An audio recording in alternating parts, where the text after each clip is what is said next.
Stories are past the point of no return. My name is Osadumebi, and every week I usually tell you a short story written by a Nigerian writer or author. But this is Series Week, where I tell you a story over the course of 2 to 7 consecutive days. Basically, however long it takes to complete the story. Series Week will occur once a quarter, and the stories featured will still be written by Nigerian writers and authors, but will either consist of a sequence of related episodes from one story or a set of stories linked by a common theme. That's the long and short of it. So without much ado, today's story is by Solomon Hamza, and it's the third part of the story titled, We Do Not Belong to the Water. Catch up on earlier episodes in the week for parts 1 and 2, and listen in tomorrow for part 4. We had gone past Agudez, the gateway into the Sahara. The drivers had to take a break at Al Khatroun to rest from driving, so we could also rest properly.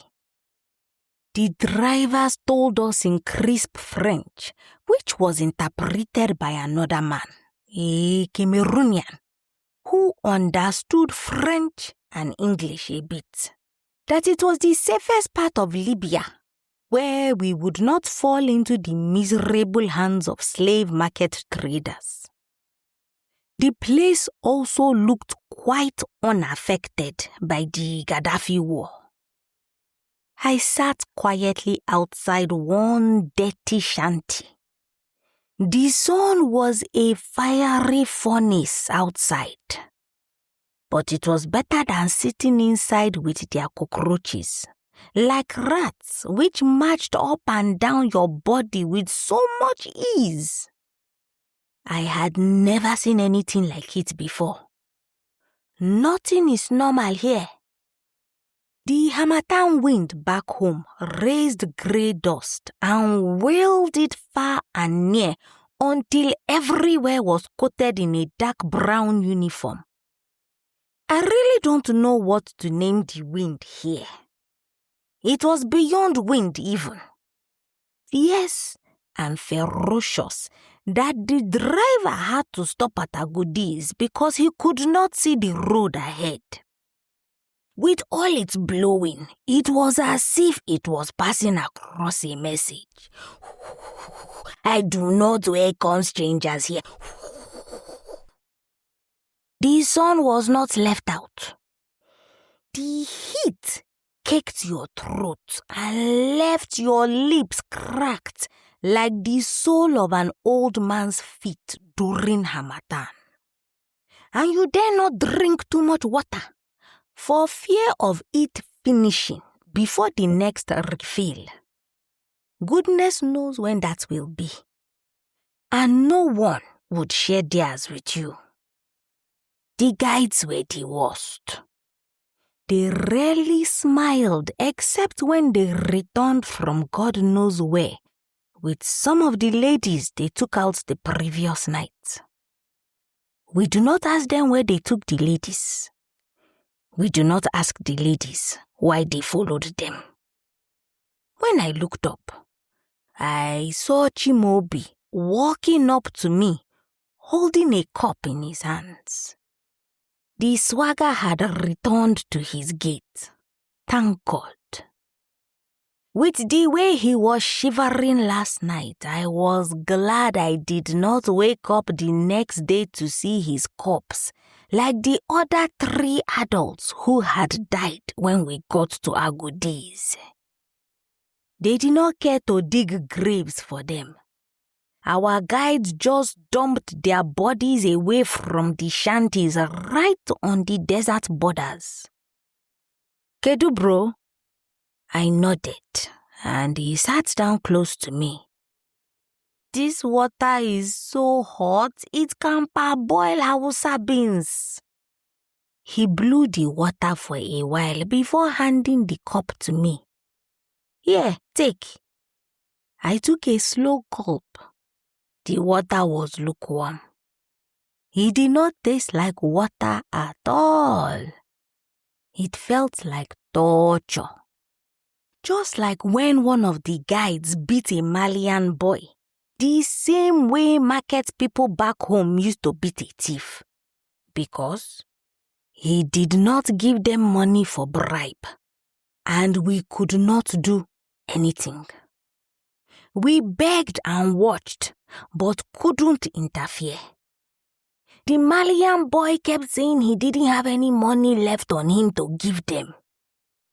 When they stopped beating him, he could no longer lift a finger, and the guides were muttering and spitting out words in French and Arabic. I guessed they were cursing, with the way rage fled through their eyes. I took a closer look at Chimaobi and decided to break my silence when I became certain he was disturbed. He was encircling the tip of his cup with his index finger. Chi, what is on your mind? He looked up at me, surprised at first. Reluctantly, he said, Osahan told me you had a dream. I tilted my eyebrow slightly upward. Who is Osahan? That guy that looks like Akuma. Oh. I let my eyes settle past the shanties lined up like clothes hanging on lines. Do you believe in bad dreams? I knew Chimaobi. I knew what he was getting at. So I remained quiet. Bro, I feel bad about this. We can still turn around. Turn around and do what next? I hated snapping at him, but that was the only way to put his senses back into his head. We are not turning around, not for anything. I have used all my money to fund this trip. How would I survive if I returned? Do you even know where we came from? Our people, we do not give up. It has never been heard before. But brother, I stood up. We must get to Europe, Chi. That is when I can have rest of mind.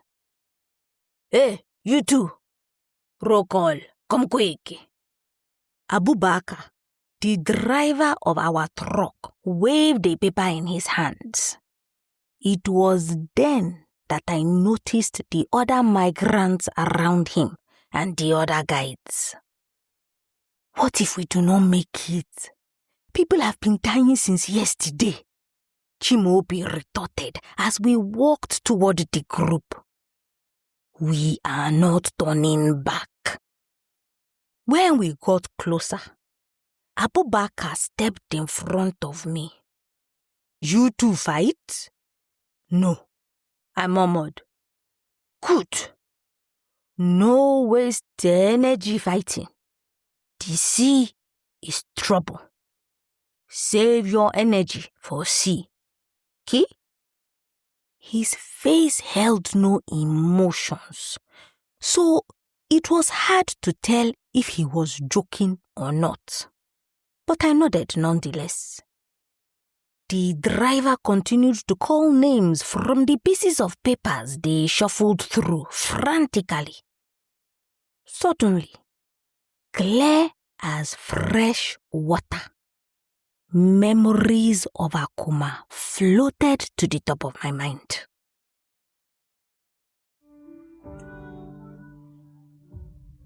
Solomon Hamza is a Nigerian writer who resides in Nasarawa State. He is a teacher, historian, and environmentalist. Connect with Solomon on X at st_Hamza001, on Instagram at st_IDAH001, and on Facebook at Solomon Hamza King.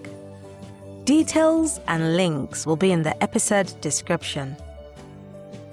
If you've got a story you would like to be featured on this podcast, or a published book you want to make into an audiobook, I would love to hear from you. Send an email to info@osadumebi.com or send me a message at Osadumebi on either Facebook, Instagram, LinkedIn, or X. I look forward to collaborating with you. And if you've enjoyed this week's episode, please subscribe, leave a review, and share this episode with that one person you know will enjoy listening. Tell them that stories are a good escape for a few minutes each week.